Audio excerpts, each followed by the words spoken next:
Hi everyone, Dennis Kucinich here.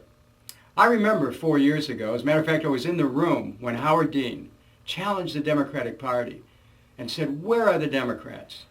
And he inspired millions of Americans to look at the potential of our Democratic Party to really change things in this country. That's why, at the beginning of 2007, we all had such a great sense of hope when the Democrats took over the House and the Senate. One of the great concerns that I have is that we haven't been using the power of our party to end this war. We actually could simply have told the president no more money for the war. There's money in the pipeline right now to bring the troops home. And of course we have to set in motion a parallel process that would enable international security and peacekeeping forces to be developed that would move in as our troops leave. That's why diplomacy is imperative. That's why we need to reach out to Syria and Iran so that we can get their help in stabilizing Iraq and get the help of Muslim nations to join in a peacekeeping and security force. There's no reason why the United States has to stay in this war. And I challenge all those candidates who continue to say that they oppose the war, but vote to fund it, to stand up and tell Americans what they really believe in. Because I believe that peace is not only possible, but it's our responsibility to take a new path in Iraq. And that path cannot be taken if people keep voting to fund the war. That's why I voted 100% of the time against funding this war, because I understood that you fund the war, you reauthorize it all over again.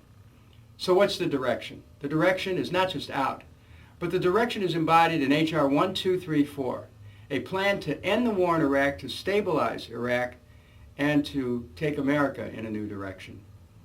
I think that it's so important that we understand that the United States can never again wage a war of aggression against another nation, that we must reject war as an instrument of policy, that we have to develop alternative energies so that no administration in the future would be tempted to go and try to grab another nation's oil resources, as this administration moved against Iraq and is still rattling the sabers against Iran.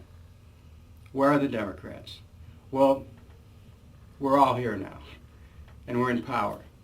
And when a Democrat is in the White House, who understands the potential of the White House to transform not just our international policy, but to transform things here at home, to make it so we have a not-for-profit healthcare system, to make it so that everyone has a job, that everyone has a chance for a decent, fully paid college education at a public college or university.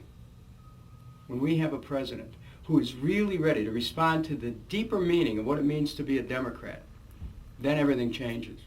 Then we have the opportunity to answer the question that Howard Dean asked 4 years ago.